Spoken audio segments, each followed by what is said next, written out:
Bonjour et bienvenue dans cette nouvelle chronique où je vais vous parler cette semaine des peurs et des angoisses. Pourquoi? Peut-être est-ce que c'est l'ambiance générale, mais plusieurs personnes cette semaine, dans les sessions que j'ai eues avec elles, m'ont parlé de leurs peurs. Alors peur de l'avenir, changement de boulot, changement de pays, tension internationale, naissance d'un enfant pour une des personnes avec qui j'ai bossé. Et puis peur aussi de ce que les autres pourraient penser de soi. Par exemple, si j'ai fait ça, alors forcément ils vont penser ça. Elle m'a dit ça, alors forcément ça veut dire qu'elle croit ça de moi. Beaucoup de choses autour de relations en one-to-one ou bien en équipe. Et puis aussi peur concernant le passé, c'est-à-dire des choses qui démarrent en général par « j'aurais dû », si seulement. Et d'ailleurs, le j'aurais dû, je vous en ai parlé dans un article cette semaine. La bonne nouvelle pour vous, et si jamais vous vous retrouvez dans ces peurs, c'est que en fait, même si ces phrases démarrent en général par j'ai peur de, en fait, ce ne sont pas des peurs, ce sont des angoisses. Pourquoi est-ce que c'est une bonne nouvelle? Parce que en fait, c'est assez simple de sortir des angoisses. Il faut arrêter justement de confondre avec les peurs. Je m'appelle Aurélien Daudet, bienvenue dans Révolution RH. Comment faire la différence? C'est très simple. La peur, c'est une émotion. Comme toutes les émotions, elle est positive. Je ne peux pas dire qu'elle était agréable, mais elle est positive, elle sert à quelque chose. La peur nous indique qu'il y a un danger immédiat, concret, réel, et que nous devons soit nous protéger, soit demander de l'aide. La peur, comme toutes les autres émotions, est à la fois un indicateur d'un danger concret et immédiat et une énergie pour faire quelque chose, rétablir notre équilibre dans notre relation avec le monde extérieur. Par exemple, j'ai peur parce que je suis dans une voiture, je suis passager dans une voiture avec quelqu'un qui conduit beaucoup trop vite.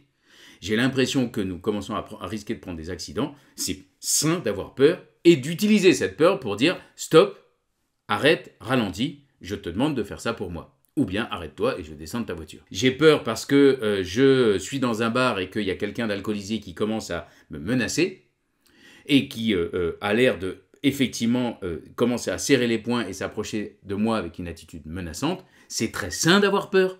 Et donc il vaut effectivement mieux se mettre en protection, s'en aller, appeler la police, sortir du bar, etc. Donc ça, c'est les peurs. Il y a un danger immédiat que vous pouvez décrire et c'est un danger soit pour votre intégrité physique, voire même pour votre vie, mais c'est un danger qu'on peut décrire. Les angoisses, c'est tout à fait autre chose, ça n'a rien à voir. C'est un danger, certes, mais un danger imaginé. Ça ne veut pas dire qu'on est dans le délire, ça ne veut pas dire qu'on est dans quelque chose qui est complètement artificiel, mais c'est un danger qui n'est pas là présent, c'est un danger, un risque que nous imaginons. Et la meilleure manière de savoir que nous sommes dans une angoisse, c'est que nous démarrons une phrase avec « et si », une phrase avec un verbe au conditionnel.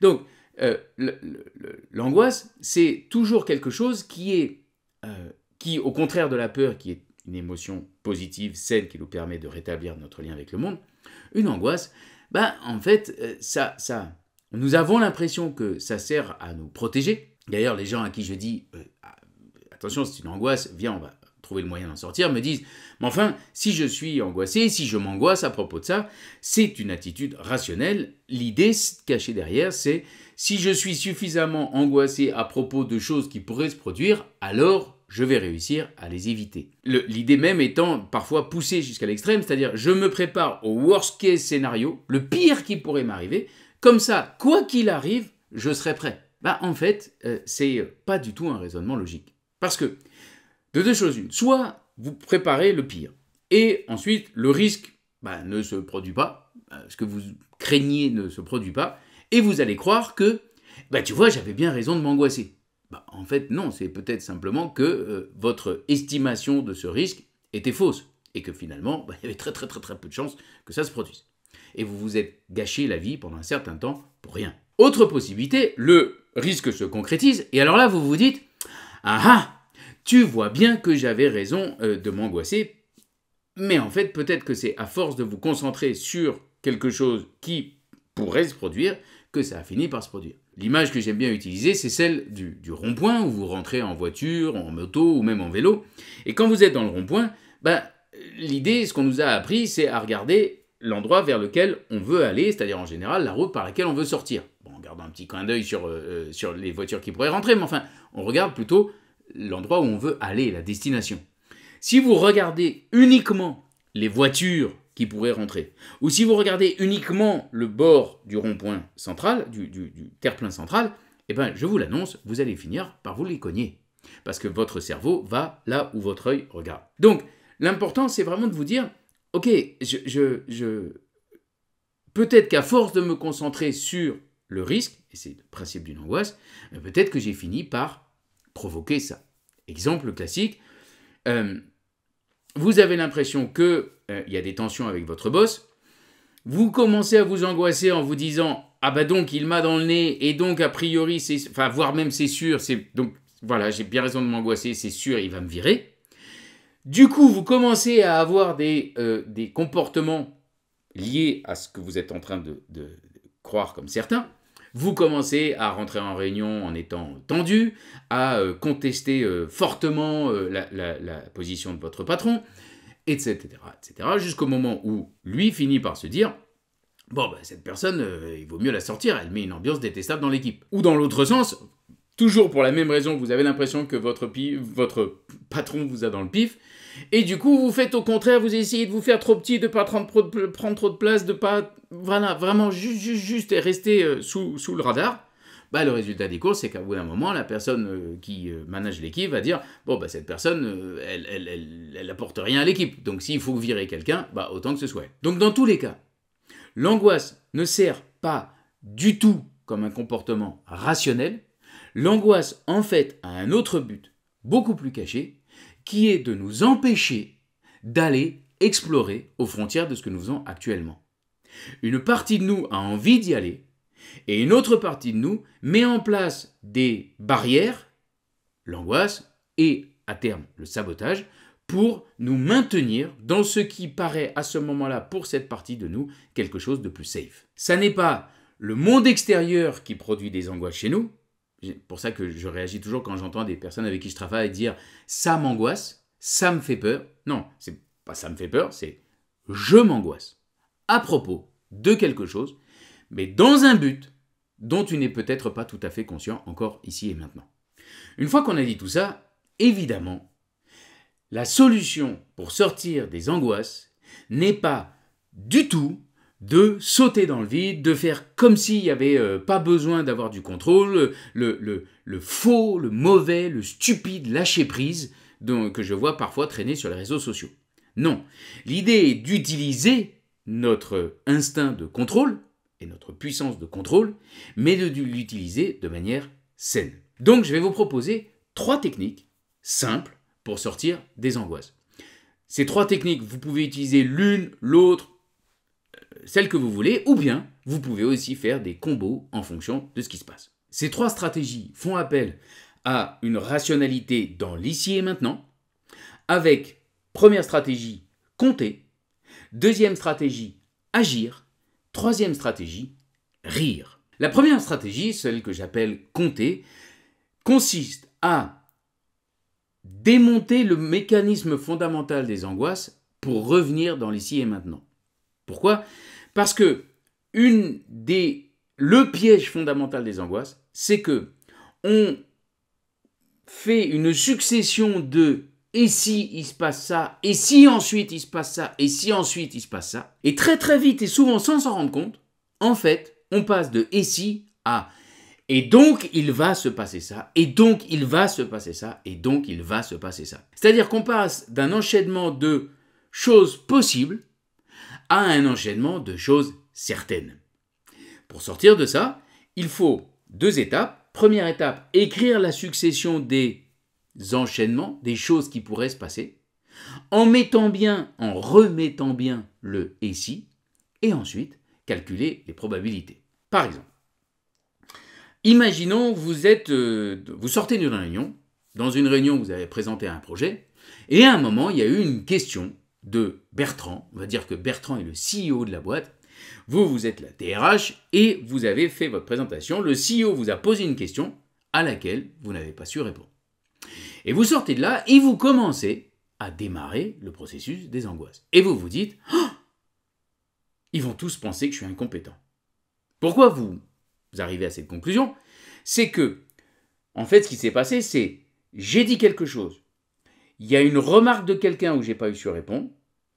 maintenant ils pensent tous que je suis incompétent. Mais en fait, l'enchaînement, c'est j'ai pas su répondre à une question, et donc Bertrand, le CEO, a pensé que j'étais incompétent, et donc ensuite ils en ont parlé, et donc maintenant tous pensent que je suis quelqu'un d'incompétent. Ça va, vous voyez le truc? Donc une fois qu'on a fait l'enchaînement avec les et donc, on remplace les et donc par les et si.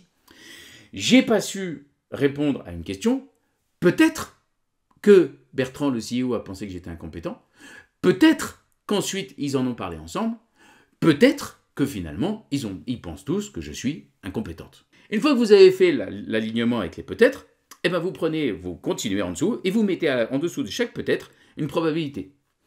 Donc ça donne, j'ai pas su répondre à une question, peut-être que Bertrand a pensé que j'étais incompétent. Peut-être, j'ai pas su répondre à une question, ouais, mais enfin sur le reste, ça allait. Et j'ai pas su répondre à une question, et en même temps, je lui ai dit que je lui ai apporté la réponse dans la semaine au max. Donc, probabilité qu'il ait pensé que je suis quelqu'un d'incompétent, 10%, ça me paraît déjà costaud, quoi. Mais bon, mettons 10%. Ensuite, peut-être Bertrand a pensé que j'en suis incompétente, peut-être qu'ils en ont tous parlé ensemble ensuite. Bon, il y avait quand même des choses plus intéressantes dans cette réunion, dont il fallait discuter. Pas certain qu'ils se soient achetés sur le sujet, est-ce que la DRH, parce qu'elle n'avait pas su répondre à cette question, bref. Mettons que, allez, on reste encore chaud patate, ils en ont parlé, il y a une chance sur 10 qu'ils en aient parlé tous ensemble ensuite. Ok? Donc, rebelote, 10%. Ils en ont parlé tous ensemble ensuite, et peut-être que du coup, ils en ont tous conclu que j'étais quelqu'un d'incompétent. Si je mettais 10% pour le CEO, le fait de multiplier ça par les 5 personnes qui sont dans la réunion, au max, allez, encore une fois, en gonflant bien la probabilité, j'arrive à 5% de chance. Donc maintenant, pour avoir la probabilité de l'enchaînement de tout ça, il faut multiplier. Ça fait 10% par 5%. À la fin, ça fait 0,05%. C'est pas beaucoup. Et donc, ce que je voyais comme une certitude absolue, c'est sûr que maintenant, ils sont tous en train de parler de moi comme quelqu'un d'incompétent. En fait, je me rends compte que là, je suis complètement en dehors du réel. Parce que 0,05%, de là, tirer une conclusion que c'est certain, c'est complètement exagéré. Donc ça, c'est la première chose. Sortir des angoisses, première stratégie, calculer, changer le et donc en peut-être, calculez les probabilités, faites la multiplication et rendez-vous compte que c'est quand même très exagéré d'en faire une certitude. Deuxième stratégie, il va s'agir de passer à l'action. Pourquoi? Quand on est face à une succession, une angoisse, c'est une montagne qui semble impossible à dépasser. L'obstacle est tellement énorme qu'on ne voit plus du tout l'opportunité possible. Pour en sortir, la technique la plus simple, donc calculer, ça va plaire à certaines personnes parmi vous, passer à l'action, ça plaît à d'autres personnes, et j'en fais partie. Bref. Donc, je sais que j'ai tout ça à faire, par exemple, et je commence à m'angoisser en me disant, est-ce que je vais arriver au bout de tout ça? La stratégie la plus simple consiste à arrêter de se focaliser sur la montagne et commencer à piocher dedans. Et donc, passer à l'action sur une chose que je peux faire tout de suite, ici et maintenant, avant la fin de la journée, par exemple. Comment choisir cette chose? Évidemment, ça va être qu'est-ce qui est le plus important, en fait, qu'est-ce que je serais le plus heureux ou heureuse d'avoir fini. Et donc, c'est là où vous allez vous rendre compte que parfois, quand on a la montagne, on commence par les trucs qui ont l'air les plus urgents, mais qui ne nous procurent aucune joie. Et donc, on ne va pas retrouver de l'énergie avec ça. Autant aller dans le tas empilé devant nous, aller chercher des trucs qui, si on les fait, vont nous donner du peps, de l'énergie, de la gouache, parce que, voilà, je suis content, au moins ça j'ai fait, et en plus, rock'n'roll, c'est une bonne chose de faite, comme disaient nos grands-mères. Donc mettez-vous au taf tout de suite, et obtenez quelque chose qui vous fasse plaisir. Donc ça, c'était l'exemple de l'empilement de tâches, mais si je reprends mon exemple du boss qui a une mauvaise évaluation, qui m'aurait dans le pif, qui serait pas très content de mon travail, etc. Et je suis déjà en train de me dire que du coup, c'est sûr, mon évaluation de fin d'année va mal se passer, et donc c'est sûr, même ma carrière à l'intérieur de cette boîte est bloquée, finie, terminée. Là, la première chose que je pourrais faire ici, maintenant, c'est aller voir par exemple mon boss et lui dire, dis donc, je suis en train de penser ça, voilà ce que j'imagine, est-ce que tu veux bien qu'on en parle et que tu me dises si oui ou non il y a des choses qui ne vont pas dans mon boulot, dans mon comportement? Et si c'est le cas, est-ce que tu veux bien me dire ce que tu veux que je fasse pour corriger ma copie? Et donc, plutôt que de rester à nous entretenir dans une attitude très critique à l'égard de nous-mêmes, parce que c'est à ça que ça sert les angoisses, l'idée c'est sortir de ça et commencer à aller explorer la suite de notre itinéraire. Je continue avec cette idée de suite de l'itinéraire. Derrière les angoisses se cache très souvent une excitation. L'idée, et c'est là ma troisième stratégie, celle que j'ai appelée la stratégie du rire, la stratégie de la joie, c'est que si je m'angoisse, c'est que au fond, une partie de moi a envie d'aller vers là. Parce que sinon, ça me serait juste, simplement, totalement indifférent. Ça ne rentrerait pas dans mon cadre de référence. Par exemple, je suis angoissé à l'idée de prendre la parole en public, mais en fait, une partie de moi est sans doute OK avec ça, voire excité à propos de la prise de parole en public. Parce que sinon, je n'aurais jamais accepté de prendre ce job, sachant pertinemment que ça allait avec, régulièrement, des prises de parole en public. Donc ce qui est vraiment intéressant par rapport à ça, c'est de me souvenir que c'est bien moi qui ai fait ça. Et donc, il y a une partie de moi qui est OK avec ça. Comment me reconnecter à cette partie-là? C'est me dire,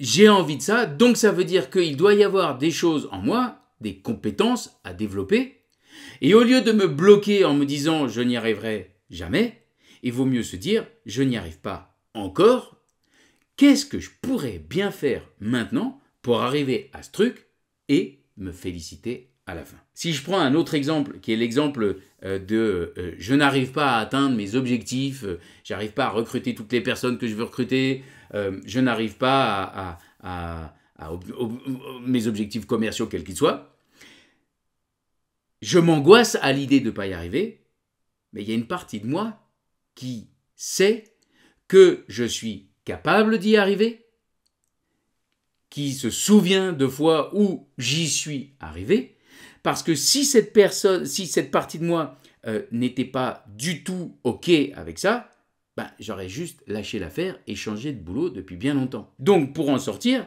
il faut se souvenir que oui, j'ai ces compétences, oui, j'ai ces capacités, oui, j'ai cette énergie disponible, et faire alliance avec cette partie-là de moi et repartir concentré sur si j'y arrive, quel pied. En conclusion, les angoisses, c'est un mécanisme qui est totalement en notre pouvoir, c'est nous qui faisons ça, donc la bonne nouvelle c'est que nous pouvons en sortir. Nous faisons ça pourquoi? Pour nous protéger, pour nous empêcher d'aller explorer trop loin, pour rester dans une zone safe.